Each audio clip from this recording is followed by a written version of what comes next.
Oi, aqui é a professora Rita de Cássia para mais uma aulinha de literatura de língua portuguesa para vocês. Meninos, meninas, hoje nós vamos falar sobre uma parte da literatura que eu particularmente amo muito, né? Que é o período pré-modernista, aquele movimento literário que aconteceu. Não é uma escola literária, tá bom? Foi ali um preparativo para algo mais que viria. E dentro desse movimento pré-modernista, dentro desse pré-modernismo, nós podemos destacar algumas pessoas que fizeram a diferença, que foram lá e aconteceram, né? Que são os chamados Grupo dos Cinco.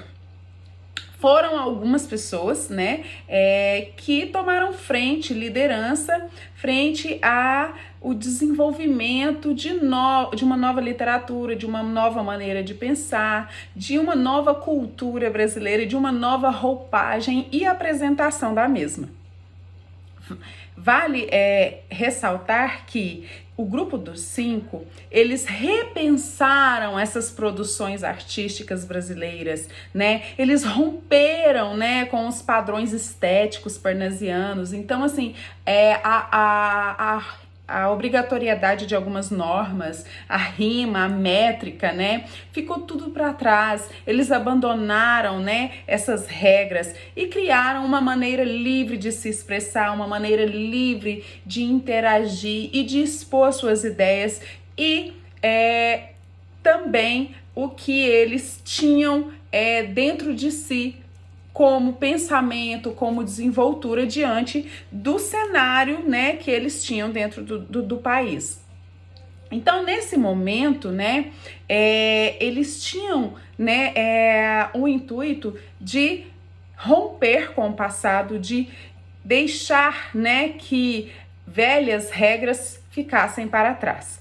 E nisso, eles se unem, né, cada vez mais para compartilhar novas experiências, né, novos formatos de arte, de literatura, de escultura, de música, de pintura, né? E eles renovam, né, toda essa cultura, toda essa literatura, toda essa música, né, toda essa arte, né? E eles tinham e esse grupo eles tinham encontros, né, na residência do Mário de Andrade, né? Eles se encontravam todas as terças-feiras na casa do Mário de Andrade para conversar sobre seus novos ideais, sobre as novidades que eles tinham para apresentar, né? E um desses participantes, né, é o Mário Raul Moraes de Andrade, né? Ele nasceu em 1893, faleceu em 1945.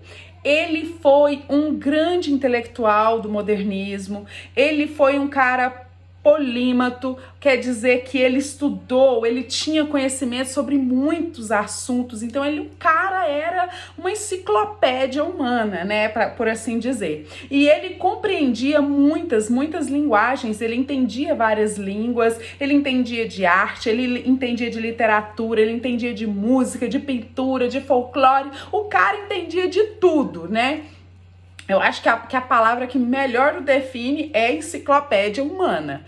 Então, e ele foi cada vez mais aprofundando, né, os seus estudos sobre a cultura, né, do Nordeste e da Amazônia, sobre aquele folclore brasileiro. Então, uma das obras dele mais importantes, né, foi Pauliceia Desvairada. Por quê? Esse livro, ele foi escrito pelo Mário de Andrade no ano de 1922, no ano que acontece a Semana de Arte Moderna, mas ele só foi publicado em 1924, né? Esse livro, ele vai falar de uma São Paulo, né? São Paulo vai ser a protagonista, na verdade, desse livro, né? E ele vai falar de uma cidade, de uma São Paulo urbanizada, que está crescendo, que está tendo uma movimentação muito grande ali, que está tendo uma chegada de imigrantes, muitas fábricas, muitos carros, o avanço dos prédios, os prédios começam a se desenvolver cada vez mais, mais e ficarem maiores, né? Então essa cidade possui ali um aceleramento muito rápido, um avanço muito rápido, e ele começa a tratar esse assunto dentro desse livro dele, né? E também, ainda nesse livro, né, ele vai escrever o prefácio interessantíssimo. Esse prefácio interessantíssimo, desculpa, é quase que um manifesto literário, né, onde ele vai romper com o passado e ele vai romper também com o parnasianismo. Ele vai utilizar ali uma leveza na linguagem, ele vai utilizar um texto sem rimas, sem métricas, sem normas. Então ele vai dar assim a cara do lugar e do momento em que está sendo vivido. Então ele abandona, né, o parnasianismo de vez e começa ali uma nova linguagem, uma nova literatura. Beleza? Mais uma obra muito, muito importante dele é Macunaíma, né? Macunaíma é uma obra que ela vai descrever um Brasil diferente, né? E pelas suas andanças, pelos passeios, né? E as visitas que ele fez, né? Pelo Nordeste, pela Amazônia, pelos estudos do Mário, né? Ali em volta do Nordeste e pela região amazônica, ele vai inovar na escrita. Sim, ele vai inovar na escrita porque ele vai escrever de acordo, né? Com o que ele vai aprendendo, o que ele vai descobrindo de novo ali. E Macunaíma, ele gosta, né? Ele disse, né? Ele entende que Macunaíma é uma rapsódia. O que é uma rapsódia, né? São as poesias cantadas, né? Então essa ideia de ler Macunaíma como se fosse uma poesia cantada e não como um romance, como uma história, né?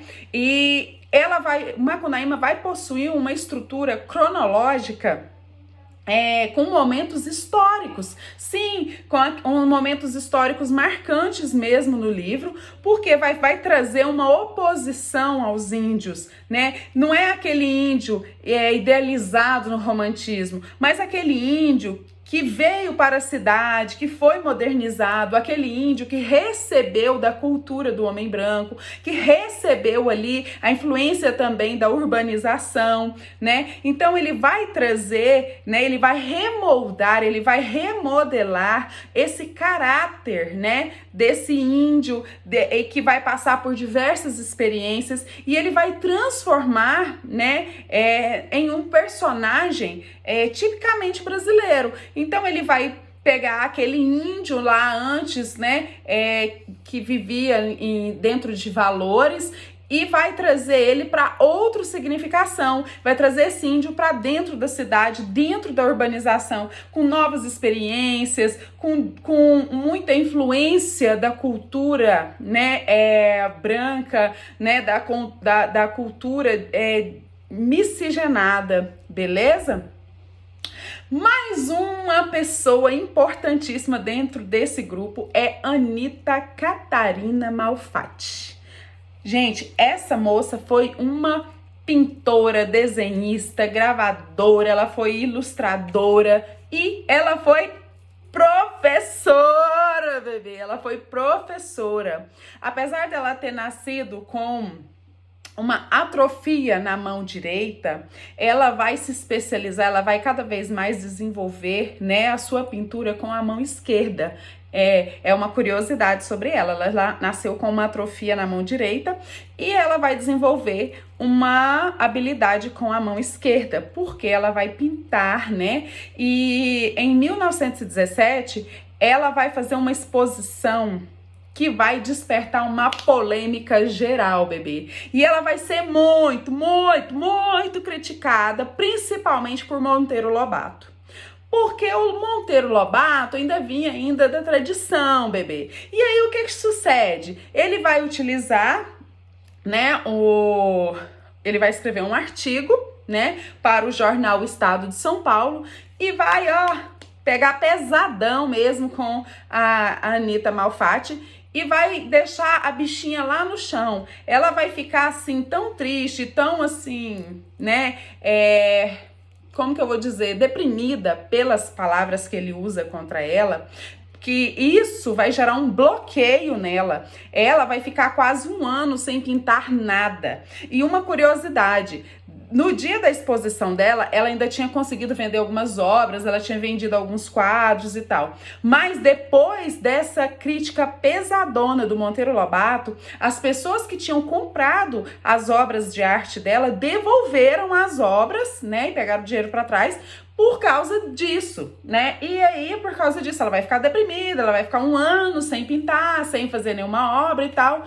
Mas aí, né, também acontece uma coisa boa a partir disso, porque nessa exposição ela vai conhecer o Mário e o Oswald de Andrade, né? E aí eles vão se tornar grandes defensores, né, dessa proposta artística, né, dela. Diante de todas essas críticas e tudo, eles vão falar: não, Anitta, deixa isso pra lá, deixa o povo falar, fala o que quiser, continua com a sua obra que tá massa, tá diferente, tá rompendo os padrões, vambora que o jogo é de campeonato.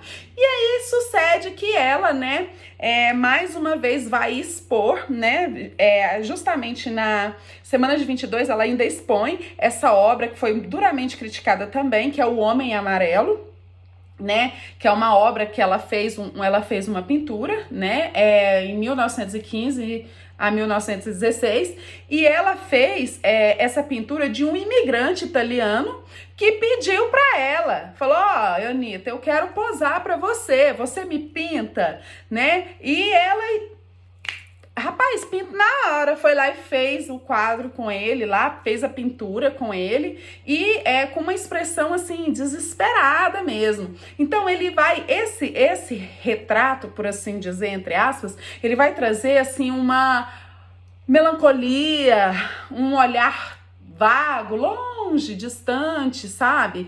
Então assim, e ela vai demonstrar dentro do quadro até mesmo as vestimentas dele, apesar dele estar de paletó e gravata, ele vai estar desajeitado, todo desengonçado, né? E ela vai transparecer tudo isso, todas essas características, né, na tela dela, na pintura dela. E isso é muito comum em todos os trabalhos dela, beleza? Mas um caboclo que a gente não pode deixar de falar é o José Oswald de Souza Andrade. Bichinho é de 1890 até 1954, né? Ele foi poeta, ele foi escritor, ele foi ensaísta, ele foi dramaturgo. O cara era demais, né? Ele era, assim, o ponta de lança. Por quê? Porque ele era o cara que chegava e dava a cara a tapa. Ele era o cara que... Ele era doidão. Se precisasse arrancar a roupa no meio da rua para poder fazer valer a palavra dele, ele fazia, sabe? Ele era o cara que dava mesmo a fuça, ia na luta, ia na raça. O bicho era loucão mesmo, né? E esse danadinho, o que sucede com ele? Ele vai chegar no modernismo e vai chegar chegando. Ele vai chegar desprendido, ele vai chegar crítico, ele vai chegar ousado, ele vai chegar, chegando a ripa na chulipa mesmo, bebê. Enquanto o Mário, né, era o intelectual, o cara mais inteligente, que entendia de tudo, era a enciclopédia. O Oswald era o trem-bala, vamos por assim dizer, ok? Detalhe entre os dois aqui, vou citar aqui uma curiosidade: apesar de ser Mário de Andrade e Oswald de Andrade, eles não são parentes, eles não têm nenhum tipo de parentesco, é apenas uma semelhança entre o nome ali, é uma coincidência muito feliz para nós, né? Então, houve em alguns momentos, né, das obras que eles desenvolveram e dos projetos que eles desenvolveram, que eles tiveram sim discordâncias, né, entre eles. O Oswald foi casado com a Tarsila do Amaral, né? Mas o casamento deu muito certo não, porque o bicho era muito doido mesmo. E uma das obras mais importantes, né, do Oswald é o Manifesto Pau-Brasil, né? Esse manifesto, ele teve início em 1924, a partir da publicação do livro Pau-Brasil, né, que é da autoria de Oswald de Andrade e com as ilustrações da Tarsila do Amaral, né? Então, assim, da mesma forma que o pau-brasil vai dar nome ao país, ele queria o quê? Ter uma escrita autêntica brasileira, né? Ele não queria que o Brasil ficasse dependente, né, da escrita de outros países, do colonizador, por exemplo. Ele queria que o Brasil tivesse uma escrita autêntica dele. E ele tinha razão e tem razão, né, gente? Venhamos e convenhamos. Então, pensando, né, numa escrita que representasse o Brasil, né, com propósito de até mesmo exportar a nossa obra, de demonstrar a nossa cultura, de exportar a nossa capacidade também de produzir arte, música, dança, tudo. Ele vai mostrar o quê? A cultura erudita, né, com a popular do Brasil. Então ele vai pegar as coisas de trás, as coisas atuais e vai juntar ali, fazer um remeleixoxó e vai dar tudo certo, se Deus quiser, né? E ele vai ter propostas de tomadas de consciência, né, das pessoas, né, sobre o quê? Sobre redescobrir esse Brasil, redescobrir essa cultura, né? E vamos ter nossa voz, vamos ter nossa cultura, vamos ter as nossas obras, vamos desenvolver o que nós sabemos, beleza? E mais uma obra dele, né, que muito importante, é o Manifesto Antropófago, ou Manifesto Antropofagia, tanto faz por assim dizer, né, que vai surgir a partir de um presente que ele vai ganhar da Tarsila, que até então era a esposa dele, né, e esse presente, né, ele vai ler pela primeira vez, né, essa obra, Manifesto Antropófago. Ele vai ler ele pela primeira vez em 1928, né, e vai ser na casa do Mário de Andrade, onde eles faziam, né, os seus encontros, e ele vai ser publicado também na revista de Antropofagia, no qual Oswald de Andrade era um dos fundadores, juntamente com Raul Bopp e Antônio de Alcântara Machado. E esse manifesto, ele vai ter um teor mais político do que o pau-brasil, né? Esteticamente, ele vai reafirmar os valores, né, da literatura, né, dessa literatura não catequizada. Mas quando ele diz antropófago, antropofagia, ele tá falando de comer mesmo, de deglutir mesmo a cultura estrangeira e absorver essa cultura estrangeira, mas devolver ela, colocar ela para fora de uma maneira mais brasileira, de uma maneira mais única, de uma maneira mais intimista do povo daqui, de uma maneira tipicamente brasileira. Beleza? Agora a gente falou do bichão, né? Vamos falar da esposa dele, né?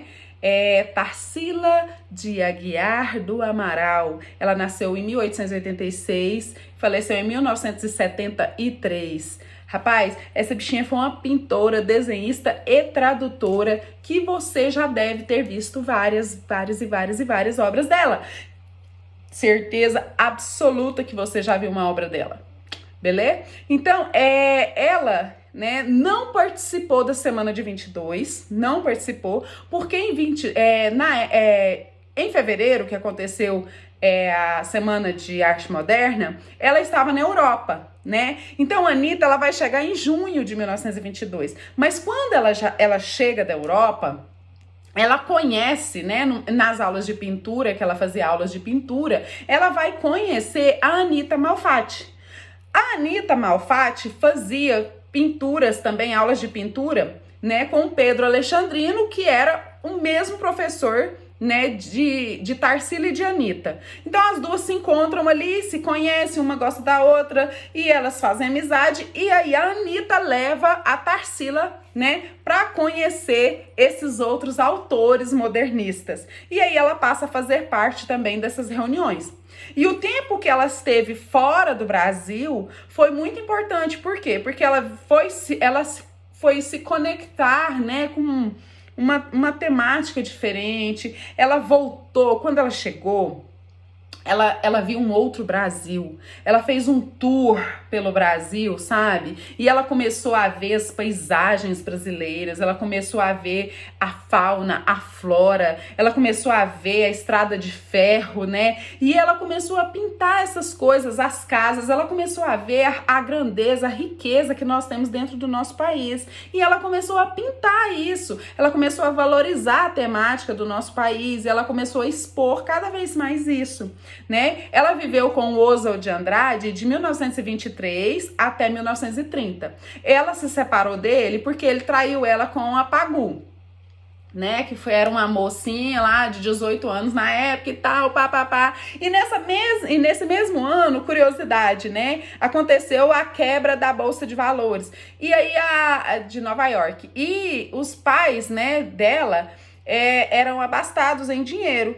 E com essa quebra, eles, né, investiam lá, ficaram com problemas financeiros e ela teve que enfrentar, além dessa decepção amorosa, também um problema financeiro, né? É só uma curiosidade, pá, voltemos aqui.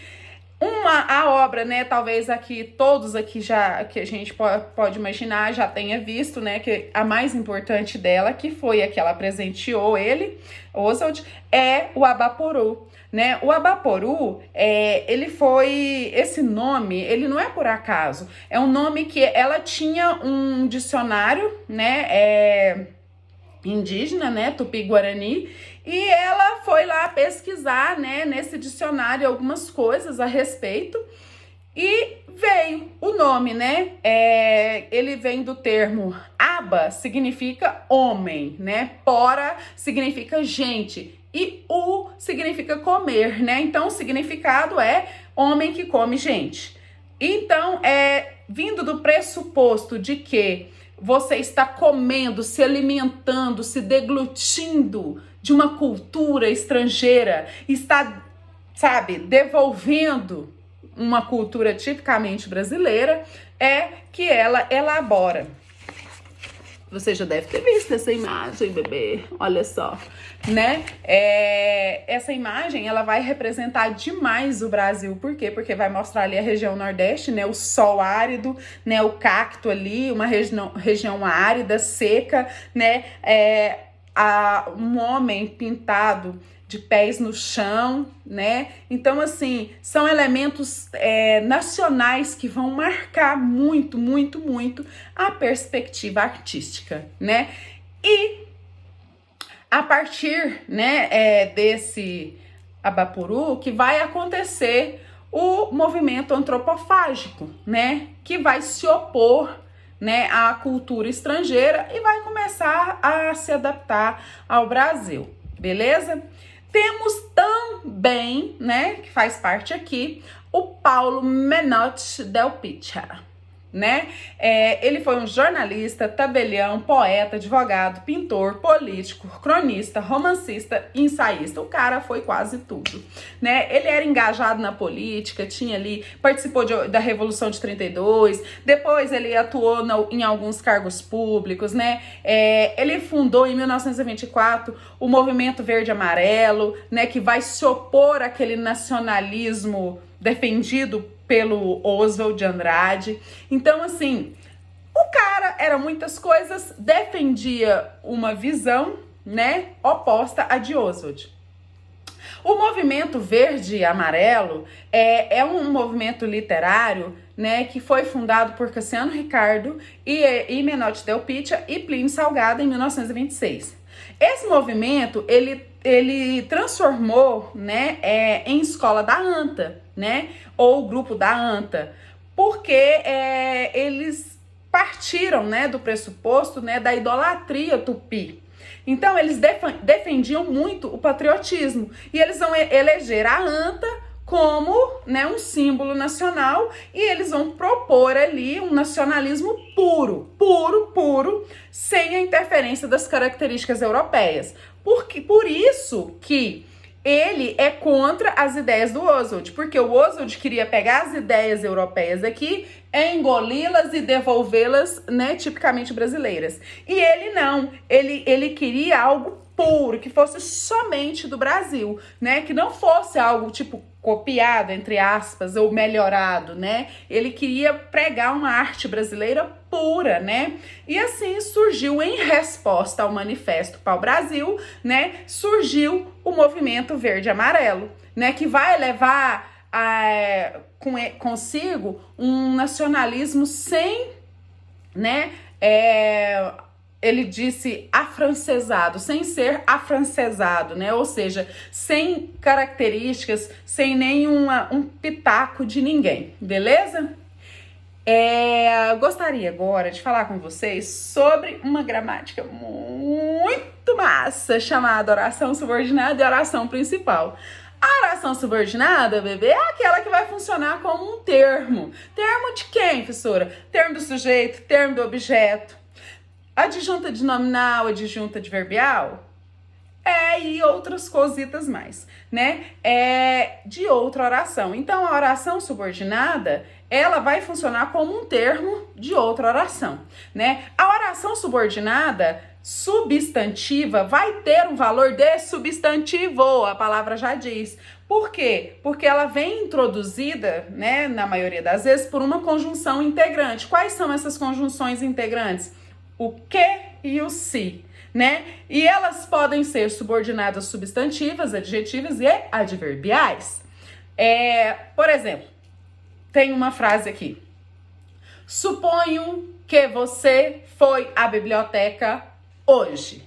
Olha, suponho que você foi à biblioteca hoje. Esse quezinho aqui, ó, ele vai separar a minha oração principal da minha oração subordinada, beleza? Então, esse que você foi à biblioteca hoje é a minha oração subordinada substantiva, beleza? Os pronomes interrogativos, que, quem e qual, né, eles também vão introduzir orações subordinadas substantivas, né? Assim também como os adverbiais interrogativos, por quê, quando, onde, como, tá? Por exemplo, o gato perguntou qual era o telefone da moça, né? Quando eu tenho o garoto, ó, a professora é doidona mesmo. O garoto perguntou qual era o telefone da moça. O garoto perguntou qual, olha ali, esse qual ali não vai introduzir para mim um pronome interrogativo? Então, a partir desse qualzinho em diante, toda a minha oração é subordinada substantiva, bebê.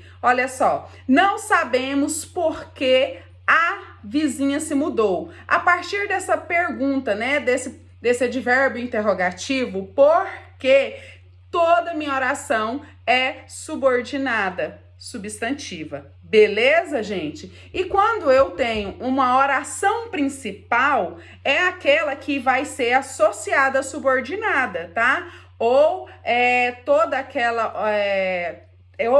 oração que tem outra funcionando como termo dela. Quando eu disse, né, o garoto perguntou, tudo o que vem depois é subordinado a essa oração principal, o garoto perguntou. Beleza? Muito obrigada. Jesus abençoe. Até a próxima aulinha de língua portuguesa com a tia Ritinha. Beijo. Tchau.